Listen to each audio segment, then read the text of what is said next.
अस्सलामु अलैकुम, welcome to Orangi birds. आज जो मेरे ये पट्ठे थे अल्बिनो के, तो मैं इनकी किस तरीके से इनकी पेयर वगैरह बना रहा हूँ, ये इंशाल्लाह आज मैं आप लोगों को दिखाऊंगा कि आप लोगों के लिए भी आसानी हो। तो वीडियो एंड तक देखिएगा, इंशाल्लाह उम्मीद है कि वीडियो आपको बहुत पसंद आएगी। तो ये आप लोग देखें, ये पट्ठे मेरे आज 8-9 महीने के हो चुके हैं। तो मैंने किसी के सर के ऊपर रेड कलर लगा दिया, किसी के सर के रेड के ऊपर मैंने ग्रीन कलर लगा दिया, और इसी तरीके से मैंने सारे अपने अल्बिनो के पट्ठों को कलर लगा दिया। अब जो भी पेयर इसके अंदर बनते रहेंगे तो मैं उन पेयरों को अलग करता रहूँगा।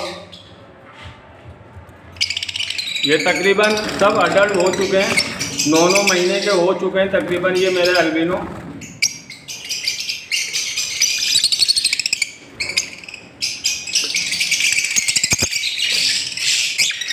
वैसे तो एक तरीका ये भी है कि इनको एक बड़ी कॉलोनी के अंदर डाल के बॉक्स लगा दिए जाते या हंडिया वगैरह में लगा देता, तो ये पेयर बनते रहते। जो पेयर अपनी हंडिया पकड़ता, हंडियों के अंदर जाना शुरू करते, मैं उन हंडियों को बाहर निकाल लेता। लेकिन मेरे पास कॉलोनी अभी इस टाइम है नहीं। ये 1.5 बाई 2 का खाना है मेरे पास।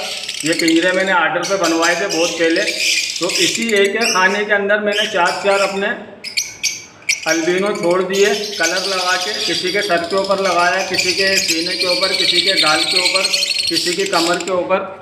तो इस तरीके से मुझे पता चल जाएगा कि ये कौन सा पेयर किसके साथ सेट है। तो अब मैं सुबह के टाइम 15-20 मिनट या आधा घंटा ऐसी शाम के टाइम बैठ के इनको देख लेता हूँ। जो पेयर बनता रहेगा मैं इंशाल्लाह उसको अलग करता रहूँगा।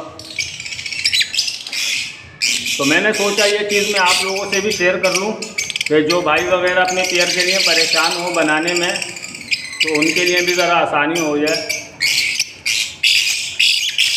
और ये हैं मेरे black ice, albino black ice के पट्टे हैं ये। इनके भी मैंने कलर लगा दिए हैं, ये भी तकरीबन 10-12 पीस हैं। तो इंशाल्लाह इसके अंदर से भी जो पेयर बनेगा मैं उसको अलग करता रहूँगा।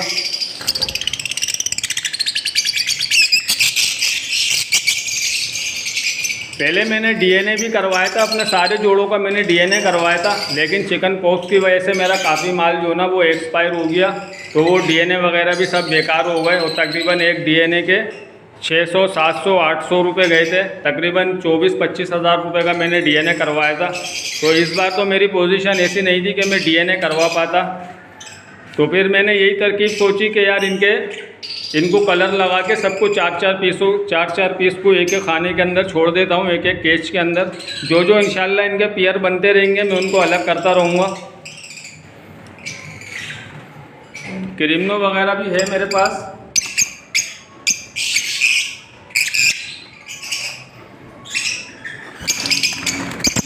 काफ़ी माल लिया था,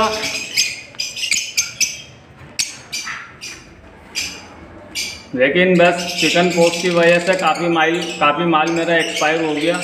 इंशाल्लाह अल्लाह की ज़ात से उम्मीद है कि इन्हीं की वजह से अल्लाह पाक दोबारा मेरा एक सेटअप खड़ा कर देगा इंशाल्लाह। जो भी नुकसान हुआ है वो अल्लाह के हुक्म से मेरा पूरा हो जाएगा।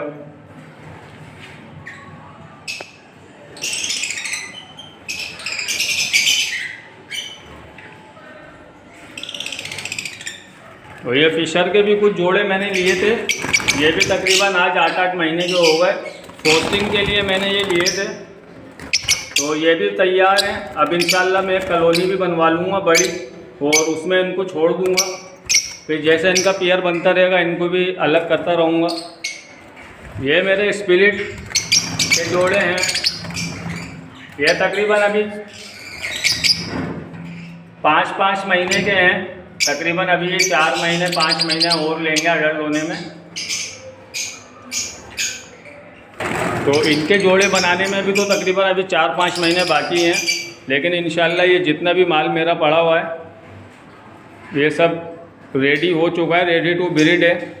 इंशाल्लाह भी इनकी पेयरिंग करेंगे, फिर जो नर मादी कम पड़ेंगे इंशाल्लाह वो फिर मार्केट से भी लेंगे।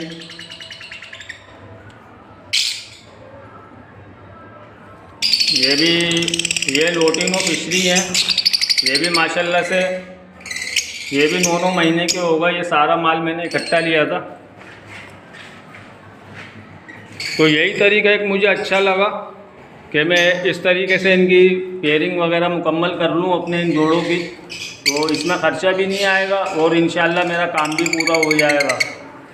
तो बाकी अपनी कीमती राय का इज़हार कमेंट्स करके मुझे बताइए इंशाल्लाह। तो वीडियो को एंड तक देखिए, लाइक कीजिए, मेरे चैनल को सब्सक्राइब कीजिए। फिर मिलते हैं इंशाल्लाह अगली वीडियो में। जब तक के लिए अल्लाह हाफ़िज़।